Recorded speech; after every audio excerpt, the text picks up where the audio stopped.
I'll start with the paradox. So 2021 was a record year for women-led companies joining unicorn ranks, and also a record year for the lowest amount of total global VC funding that was received by women-led companies for over a decade.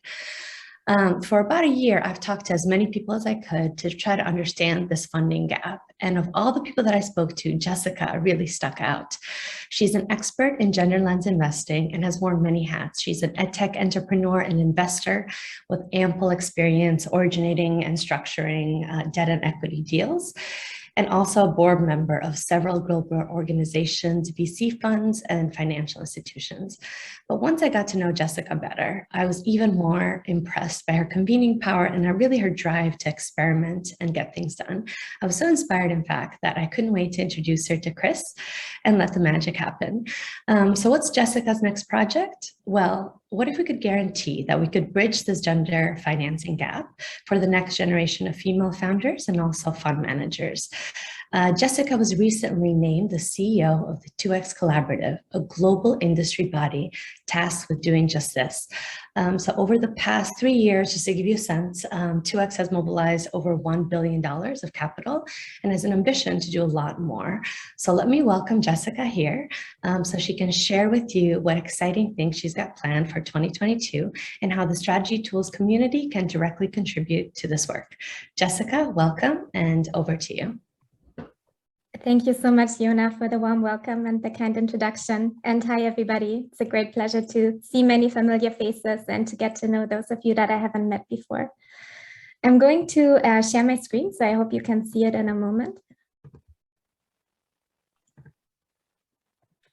And as Yona already mentioned in her introduction, what really drives me is to see how we can tackle some of the world's biggest challenges through innovative venture financing. I'd like to start with the why, or my personal why, what keeps me up at night. And here are 3 statistics. Only 2% of venture capital goes to women-led startups, as Yona just mentioned. We also know that there's a persistent gap when we look at senior positions in VC and PE firms that are held by women. So at the moment, only 8% in emerging markets. In developed markets, it's slightly higher at 10%, but still a ridiculously low number.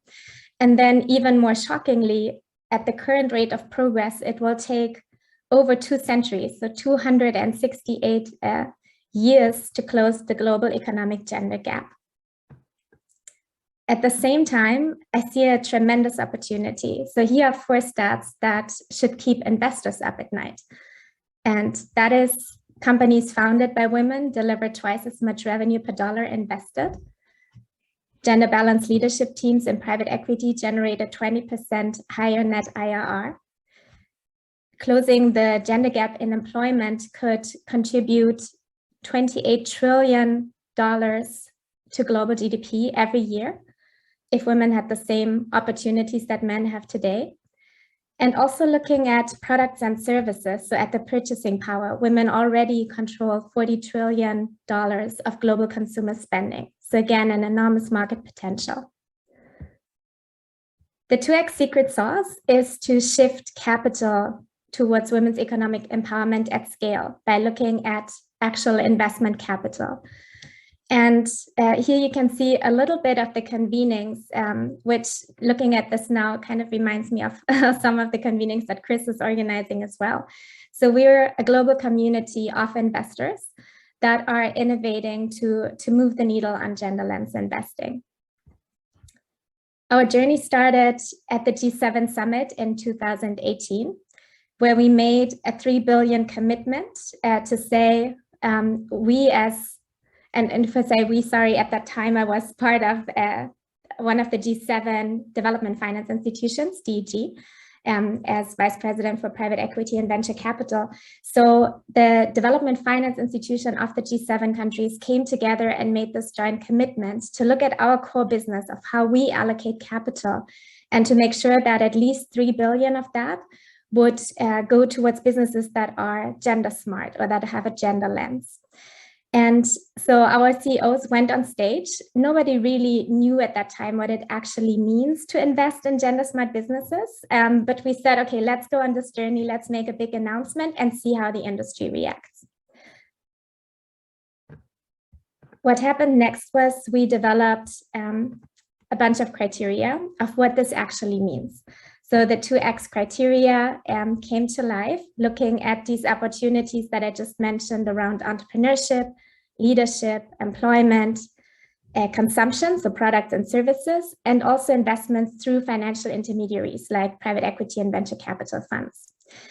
We developed a number of guides around the criteria of best practice, especially in private equity, but also in other kind of asset classes and sectors. We were shaking things up at COP to also bring in the gender lens to climate finance.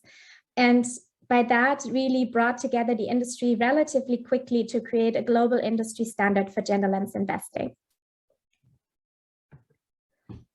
And the outcome was a big surprise, to be honest, also for ourselves. We surpassed our initial target, which was already considered very ambitious, the 3 billion target. We surpassed it more than 3 times and landed at 11.4 billion by the end of 2020. So within less than 3 years and just starting this from scratch, we were tremendously successful and we're really able to show a significant pipeline of gender smart companies, and especially interestingly in the COVID year. So in the year when the pandemic hit and everybody was worried that there wouldn't be enough pipeline, that was when the largest share of these 11 billion were invested and mobilized. So this year, this past year in 2021, we came together again at the G7 summit to commit to our next target and committed to 15 billion within only 2 years, so only last year and this year. And we're now on the journey of making this happen and hopefully having a big overachievement again. You can see some of the current members here. So we are now, or as of last year, we're a group of over 20 global development finance institutions and international finance organizations that are coming together in the 2X challenge to move the needle on gender smart investing. But what has been really interesting to see is that this success in development finance, but again, focusing purely on the private sector and commercial businesses, has really transformed also mainstream investors and especially mainstream private equity funds. And so just to highlight one specific example that we see in our markets, in 2020, DPI, as one of the big kind of mainstream and well-established top quartile private equity funds in Pan-Africa, became the first 2X flagship fund. So they made a very bold commitment to gender equality, both at the level of the fund manager as well as at the level of the portfolio companies. And within a year, they gained so much traction with this positioning that they became, that they raised the largest African fund at over 900 million to invest in innovative companies. That was a big success, and this positioning really helped their fundraise and brought a lot of momentum also to the market for more mainstream type of investors. And so building on this traction, we have just launched the 2X Collaborative as a global industry body for gender lens investing. So this is where we're going way beyond the development finance institution and bringing on board pension funds. So our core partner here, the Investor Leadership Network, convenes pension funds with more than $9 trillion assets under management, as well as other partners that had credibility in the gender equality space, such as UN Women, Gender Smart, but also the full spectrum of commercial investors. And we see a lot of traction in particular from private equity and venture capital funds. But there's still one big frontier, one big systemic challenge that we haven't really been able to tackle yet. And that is where strategy tools and Jona come into play and have been great allies in really helping us to innovate and to come up with kind of a system level innovative solution that can really catalyze change. And this is something here that results from our investment practitioner experience, but also something that as part of my other hobby, I explored during my PhD research. we all regularly talk about this gender bias that exists from investors towards entrepreneurs and how capital is allocated at this level. But we also see the same kind of bias is reproduced and perpetuated at the level of capital allocation from LPs to fund managers. And that is why we see especially female-led fund managers really struggle during the fundraise.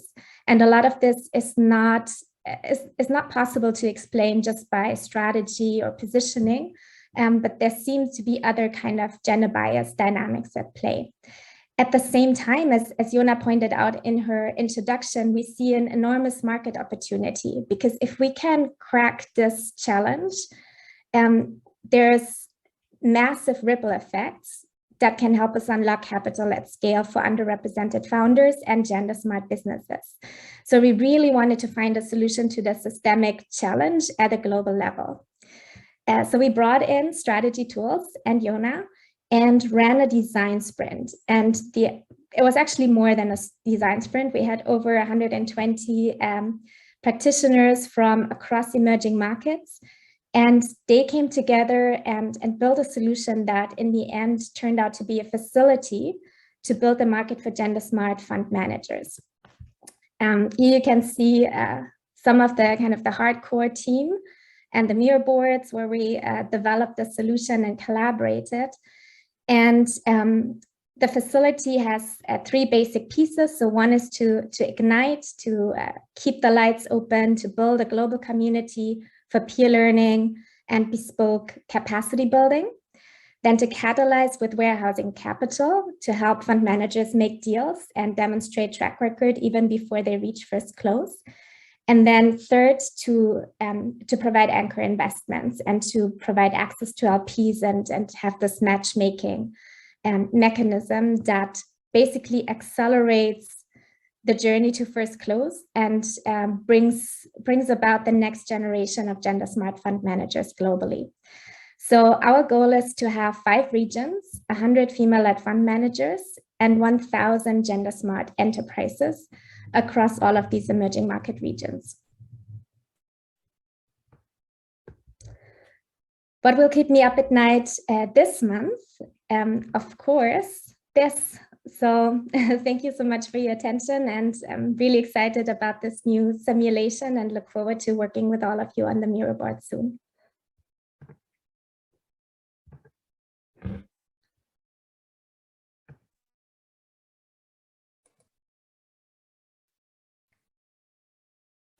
Thank you. I see a question in the chat from Jacobo. Which was the biggest challenge in starting the fund and how did you handle it? So I think one important distinction is that the 2X challenge as such is not a separate fund. So these 11 billion are on balance sheet investments by our members. So by coming up with this structure, we were able to overcome some of the challenges in actually setting up a legal entity and then having people commit capital. So we said we start by looking at investors who have their own balance sheet. So basically, these are what you would call the LPs that invest either in funds or they also invest directly in investee companies.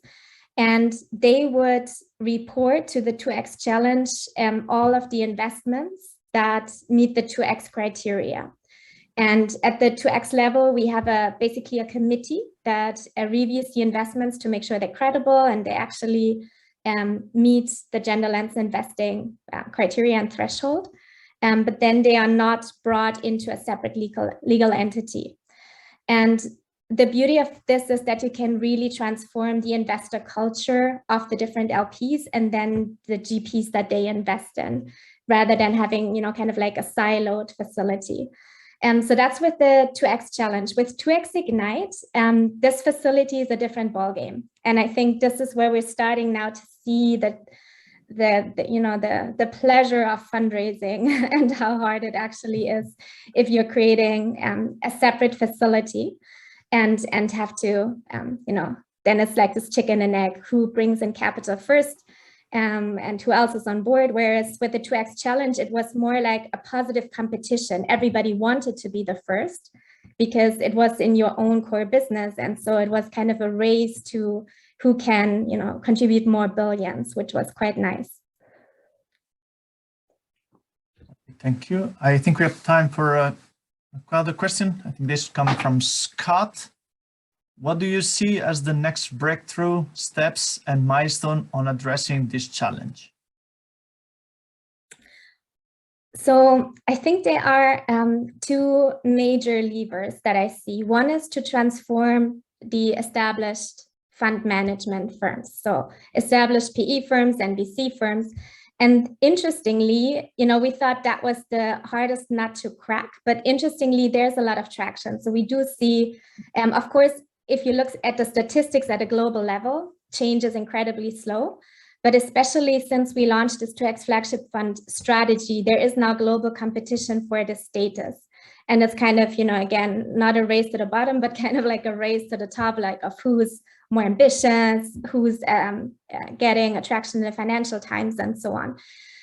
But where I see more of a challenge is kind of this other area that we want to tackle with 2X Ignite, because one thing is to say, these funds or firms that were founded by men and have been around for decades, they are now opening up, like breaking the glass ceiling and creating pipeline of female talent. But it's a different thing to say there are now also women and, other kind of people that represent other elements of diversity that are starting their own funds with their own investment thesis, their own strategy, because they want to build their own firm. And they are not getting any capital. And so just telling them, just ask for a job at one of the established ones is not going to cut it. So I think that the big challenge is that there's such a perceived risk about first-time fund managers. And interestingly, the ones that are today successful, 15 years ago, they were first-time fund managers and nobody had any problem backing them. I think it was a lot easier actually in the past. And now there's a bit of an increased perception of risk where people are just less likely to back first-time fund managers. And that for me is the biggest challenge at the moment. Thank you again. We have few questions going on. I don't think we're going to have the time to go through all the questions. Maybe I invite Jessica, if you can, to type in your answer there in the next space. But I want also to give a little space for Yona. I don't know if you have any question or point as well to close this part on your side. No, I was also just looking at the questions on the chat, and there's a lot of interesting ones coming up.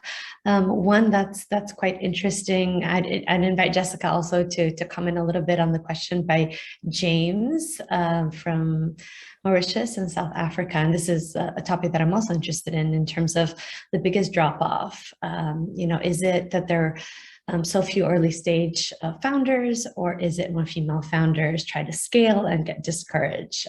What's the component of the lack of pipeline, if I'm capturing that question correctly?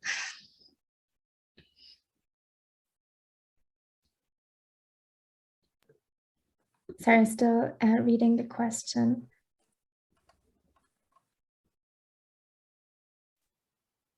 Yes, the gap in Africa is quite huge. As you read that, Africa actually has one of the highest numbers of female founders globally. It's the highest across all continents, but the pipeline is there in many ways. But Jessica, I'd love to hear your thoughts about the challenges.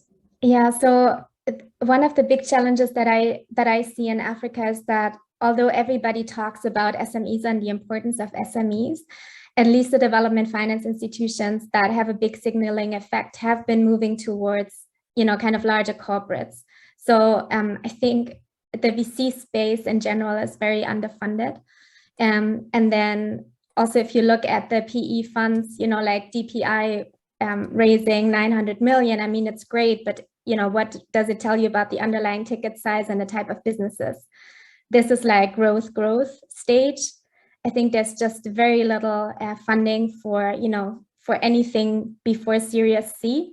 And so that just makes it incredibly difficult for female founders who may have very interesting businesses, but just not at that level yet because they need seed funding or Series A. Great. So thank you, really, Yona and Jessica. That was an inspiring speech, and